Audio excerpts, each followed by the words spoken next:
بحق خواجہ عثمان ہارونی المدد المدد یا معین الدین چشتی بلغ العلا بکمالہ کشفت دجا بجمالہ حسنت جمیع خصالہ صلو علیہ وآلہ۔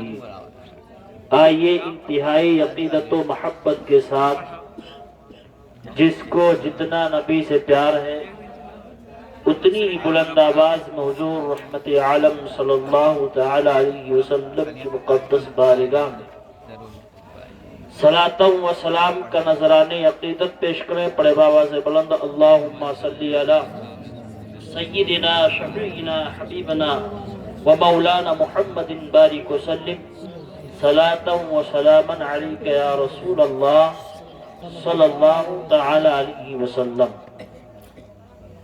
حضرات محترم، کافی دیر سے آپ حضرات نعت و منقبت اور ایک اچھی تقریر آپ نے سماعت کی۔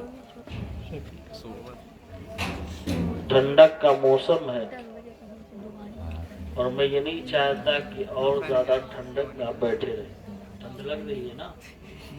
نہیں لگ رہی ہے؟ اچھی بات ہے، نہیں لگ رہی۔ یہ سمجھ لو کہ میں مائک پکڑ لوں تو چھوڑوں گا نہیں، ڈیڑھ گھنٹہ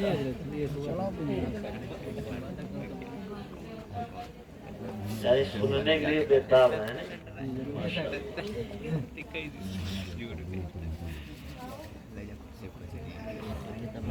شادی کیوں کی جاتی ہے؟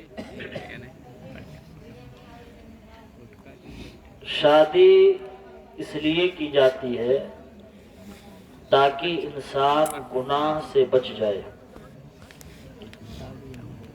سرکار پیارے مصطفیٰ صلی اللہ علیہ وسلم کی حدیث ہے، میرے آقا ارشاد فرماتے النکاح اغض للبصر واحسن للفرج۔ نگاہ کو نیچا رکھتا ہے اور شرمگاہ کی حفاظت فرماتا ہے۔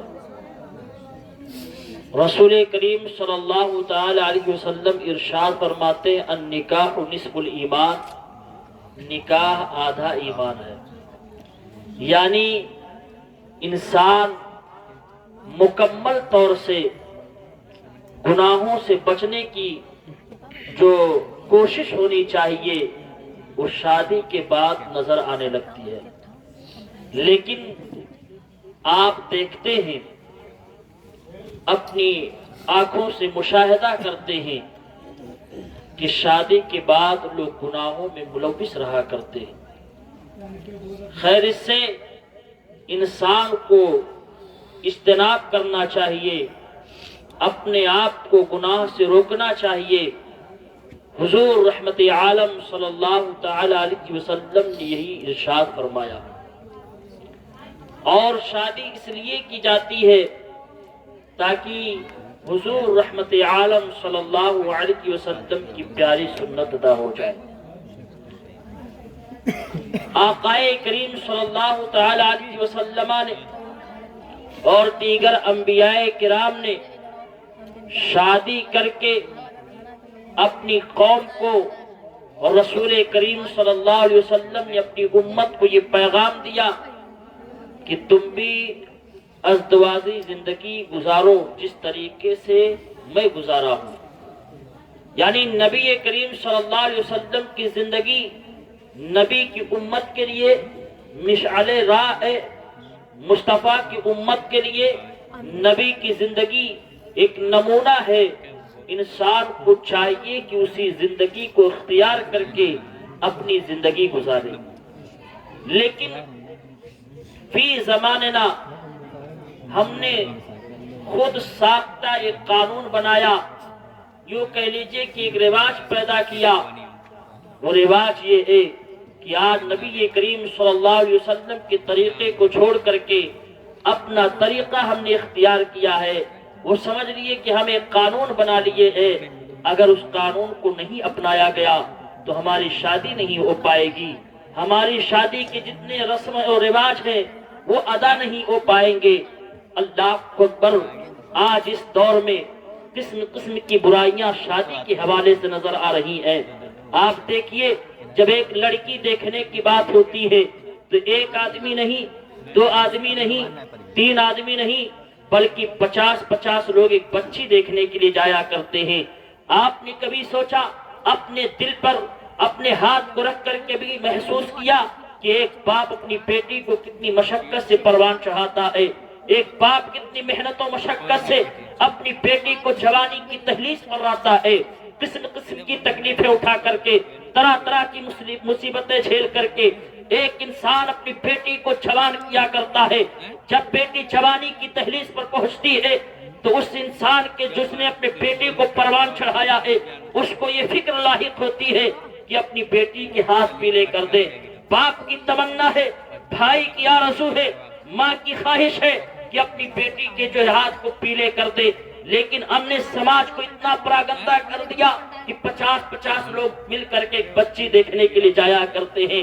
ایک غریب باپ تمہارے کھانے کا انتظام کرتا ہے، تمہارے بریانی کا انتظام کرتا ہے، تمہارے لیے قسم قسم کی مٹھائیاں حاضر کرتا ہے، چائے پیش کی جاتی ہے، طرح طرح کی مٹھائیاں پیش کی جاتی ہیں۔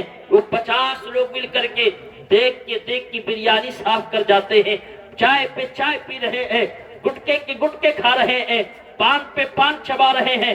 پوچھا جا رہا ہے جناب کہاں آئے ہو؟ بڑے فخر سے جواب دیتے ہم بچی دیکھنے آئے ہیں۔ ایک غریب باپ تمہارے کھانے کا انتظام کیا ہے، تمہارے لیے قسم قسم کی مٹھائیاں حاصل کیا ہے، تم ساری چیزیں چٹ کر گئے ہو۔ اللہ اکبر! جب ایک غریب باپ اپنی بیٹی کو 50 لوگوں کے درمیان کھڑی کرتا ہے، ایک غریب باپ کی بیٹی کے قدم کانپ رہے ہیں، ہونٹ کانپ رہے ہیں، ہاتھ کانپ رہے ہیں، وہ غریب باپ کی بچی یہ سمجھتی ہے کہ اگر میری زبان سے کوئی ایسا حرف نکل گیا جس سے یہ 50 لوگوں کو ناپسند ہوا تو یہ نہکار کر کے رشتہ چلے جائیں گے۔ ایک غریب باپ کی بیٹی ڈری اور سہمی ہوئی ہے، فردن 50 لوگ مل کر کے بچی کو دیکھا کرتے ہیں۔ اللہ اکبر! جب بچی دیکھنے کا سلسلہ منقطع ہوتا ہے تو لڑکی کا باپ اس امید سے لڑکے کے باپ کے قریب جاتا ہے کہ ان لوگوں کو میری بچی پسند آ گئی ہوگی۔ لڑکی کا باپ لڑکے کے باپ سے پوچھتا ہے جناب بتاؤ میری بیٹی پسند آئی کہ نہیں پسند آئی؟ تو لڑکے کا باپ کہتا ہے آپ کی بیٹی بہت خوبصورت ہے، بہت حسین و جمیل ہے، لیکن یہ میرا حتمی فیصلہ نہیں ہے، ابھی گھر جانے دو، پھر گھر والوں سے مشورہ کروں گا، اپنے رشتہ داروں سے مشورہ کروں گا، پھر آپ کو فائنلی طور پر بتاؤں گا کہ آپ کی بیٹی پسند آئی کہ نہیں پسند آئی۔ آپ بتاؤ تو صحیح۔ 50 لوگ بچی دیکھنے کے لیے گئے، فردن بچی کو دیکھے، فیصلہ نہ کر سکے کہ بچی پسند آئی کہ نہ پسند آئی۔ یہ لوگ لوٹ کر کے گھر آتے ہیں اور ساتھ میں کچھ عورتیں بچی دیکھنے کے لیے جایا کرتی ہیں۔ جیسے گھر کی دہلیز پر قدم رکھتی ہے، محلے کی عورتیں اکٹھا ہو کر پوچھتی ہے اے فلانا بتا تو صحیح، فلاں کے یہاں بچی دیکھنے کے لیے گئی تھی، بچی پسند آئی کہ نہیں پسند آئی؟ تب تک ایک عورت بول پڑتی ہے بچی بہت خوبصورت ہے لیکن اس کی آنکھ چھوٹی ہے، بچی بہت خوبصورت ہے اس کا کان چھوٹا ہے، بچی بہت خوبصورت ہے اس کا قد چھوٹا ہے، بچی بہت خوبصورت ہے اس کے بال چھوٹے ہیں، قسم قسم کے عیوب نکال دیا کرتی ہے۔ جب یہ خبر لڑکے کے باپ کو ملتی ہے تو لڑکے کا باپ فون لگا کر لڑکی کے باپ سے کہتا ہے جناب آپ کی بیٹی پسند نہیں آئی، میں آپ سے پوچھنا چاہتا ہوں آپ کو کس نے حق دے دیا کہ ایک غریب باپ کی بیٹی کی عزت کو تار تار کرو؟ خدا کی عزت کی قسم، نبی کا فرمان سنو، آج جو تم نے خود ساختہ رواج بنایا ہے اور یہ پیدا کر لیا کہ 50 لوگ مل کر کے بچی دیکھیں گے، نبی کا فرمان سنو، میرے آقا ارشاد فرماتے ہیں جب بچی دیکھنے جاؤ تو اس طریقے سے بچی کو دیکھو کہ بچی کو بھی خبر نہ لگے کہ مجھے کوئی دیکھ رہا ہے، کیونکہ اگر خدا نہ خواستہ وہ بچی تمہیں ناپسند ہو تو تم اپنے گھر خوش ہو رہ جاؤ اور وہ اپنے گھر خوش ہو جائے۔ اور آج کیا ہوتا ہے، 50 لوگ ایک بچی دیکھنے کے لیے جایا کرتے ہیں، وہی بچی جب ناپسند ہوتی ہے تو معلوم ہے کیا ہوتا ہے، اب اس کی عزت محلے میں نیلام ہو رہی ہے، اس کی عزت گاؤں میں نیلام ہو رہی ہے، کیونکہ جو 50 لوگ بچی کو دیکھنے گئے تھے گاؤں والوں کو یہ معلوم ہو چکا ہے کہ فلاں کی بچی کو فلاں جگہ سے لوگ دیکھنے آئے تھے، جس بچی کی شادی فوراً ہو جانی چاہیے تھی، ایک رشتہ ٹھکرا جانے کے بعد، ایک رشتے کو ناپسند کرنے کے بعد پھر معاملہ یہ ہوتا ہے کہ سالہ سال وہ بچی بیٹھی رہ جاتی ہے، اس کے جو ہے ہاتھ پیرے نہیں ہو پاتے ہیں۔ جس باپ نے اس امید سے اٹھ کر کے اپنی بیٹی کی شادی کرنی چاہیے تھی، اس باپ کی امیدیں اس کے سینے میں دفن ہو کر رہ جایا کرتی ہیں، وہ ماں جو ہے اس کے سینے میں تمام تر امیدیں دفن ہو کے رہ جایا کرتی ہیں۔ اس لیے مسلمانوں اپنے خود ساختہ طریقے کو نہ اپناؤ، بلکہ نبی کے فرمان پر چل کر کے اپنی زندگی گزارو، تاکہ تمہاری دنیا بھی کامیاب ہو جائے، تمہاری قبر روشن ہو جائے، اور قبر سے اٹھنے کے بعد میدان محشر میں مسکراتے نظر آؤ۔ طریقہ اپناؤ، لیکن نہیں، آج رواج جو بن چکا ہے وہ بن چکا ہے۔ اگر ایک دو لوگ بچی دیکھنے جائیں گے تو ان کے رواج میں طریقہ ہے ہی نہیں، ان کا تو طریقہ یہ ہے، ان کے یہ رواج یہ ہے کہ نہیں 50 لوگ بچی دیکھنے جائیں گے۔ بھلا بتاؤ تو صحیح اس کی عزت کس طریقے سے نیلام ہوتی ہے؟ وہ چوراہے پر بیٹھ کر کے 2 کپ چائے کی چسکی نہیں لے سکتا، کیونکہ وہ چوراہے پر بیٹھے گا، چائے پینے بیٹھے گا، لوگ پوچھیں گے فلاں بتا تو صحیح تیری بیٹی پسند آئی کہ نہیں پسند آئی؟ ایک باپ اپنے بیٹی کی داستان کو کیسے بیان کرے گا؟ ایک بھائی اپنے بہن کی داستان کو کیسے بیان کرے گا؟ ایک ماں اپنی بیٹی کی داستان کو کیسے بیان کرے گی؟ ایک بہن اپنی بہن کی داستان کو کیسے بیان کرے گی؟ خدا کی عزت کی قسم، جس بچی کے رشتے کو تم ناکار دیا کرتے ہو، جب پوری دنیا محو خواب ہو جاتی ہے، جب پوری دنیا خواب خرگوش کی نیند لیتی ہے، تو وہ بچی رات کی تنہائی میں جب اپنے بستر پر جاتی ہے، کروٹوں پر کروٹیں بدلتی ہے، نیند نہیں آتی ہے، رب کی بارگاہ میں رو کر عرض کرتی ہے، اے پروردگار عالم، کاش تو مجھے خوبصورت بنایا ہوتا، کاش تو مجھے اچھا بنایا ہوتا، کاش تم نے خوبصورت بنایا ہوتا تو تیرے بندے یوں ہی ناکار کے نہ جاتے، بلکہ آج مجھے اپنا کر لے جاتے۔ ایک غریب باپ کی بیٹی اپنے بستر پر سسک رہی ہے، وہی بیٹی جب قلم اٹھا لیا کرتی ہے، پھانسی کے پھندے کو چوم لیا کرتی ہے، تو ہم کہتے ہیں کہ فلاں کی بچی نے پھانسی لگا دی ہے۔ حقیقت میں دیکھو، ہم نے اسے پھانسی پر لٹکنے کے لیے مجبور کیا ہے، ہم نے اسے ڈوبنے کے لیے مجبور کیا ہے، ہم نے اسے جلنے کے لیے مجبور کیا ہے، کیونکہ ہمارا سماج جو ہے اس طریقے سے غلط روش کو اپنا لیا ہے کہ ایک غریب باپ کی بیٹی کو مرنے کے لیے چھوڑ دیا ہے۔ اس لیے خدا نہ ایسا نہ کرے، نبی کے طریقے کو اپنائیں تاکہ تمہاری زندگی میں انقلاب برپا ہو جائے، تمہاری زندگی کامیاب ہوتی ہے۔ حضرات محترم، یہی نہیں، یہ طریقہ جو ہم نے اپنایا یہ بہت ہی اعلیٰ قسم کا نہیں بلکہ بہت ہی گھٹیا قسم کا طریقہ ہے۔ بتائیے، اگر غریب ہے کسی طریقے سے بیچارہ اکٹھا کر کے یہ چاہا اپنی بیٹی کی شادی کرے، لیکن آپ بتائیے ہو پاتی ہے شادی؟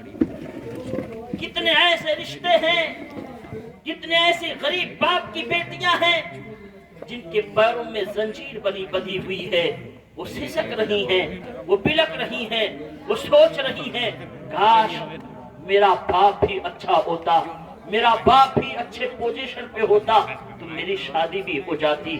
اس لیے ایسا نہ کرو، اسلامی طریقہ اپناؤ، نبی کے فرمان پر چل کر کے اپنی زندگی گزارو تاکہ خدا بھی راضی رہے، مصطفیٰ بھی راضی رہے، پھر تمہاری زندگی میں انقلاب ہی انقلاب آئے گا۔ حضرات محترم، آج کا جو ماحول ہے، ماحول یہ ہے کہ میری قوم کی بچیاں بھی کم نہیں ہیں۔ آج اس پرفتن دور میں دیکھا جائے تو خون کے آنسو روتے ہیں، رونے کو دل کرتا ہے، یعنی جو ہے انسان سسک کر رہ جایا کرتا ہے۔ آج میری قوم کی بچیوں کی حالت بھی بد سے بدتر ہوتی جا رہی ہے۔ ماں باپ نے جو رشتہ متعین کیا، اس رشتے کو وہ مال غنیمت نہیں سمجھ رہی ہے۔ اللہ اکبر، آپ نے سوشل میڈیا کے ذریعہ آپ نے اپنی آنکھوں سے مشاہدہ کیا ہوگا کہ کتنی ایسی بچیاں مرتد ہو رہی ہیں، کتنی ایسی بچیاں ارتداد کا شکار ہو رہی ہیں، اپنے ایمان کا سودا کر رہی ہیں۔ اے میری قوم کی بچیوں، دولت کی بنیاد پر، ثروت کی بنیاد پر، بنگلوں کی بنیاد پر، گاڑی کی بنیاد پر تم اپنی ایمان کا سودا نہ کرنا، اپنی ایمان کو مت بیچنا۔ تم نے مذہب اسلام کو اختیار کیا ہے، اسی مذہب پر ہر حال میں قائم رہنا۔ اس کا فائدہ تمہیں یہ ملے گا کہ دنیا کی زندگی میں اگر تمہیں آشائش نہیں مل سکی ہے تو میرے ایمان کا رشتہ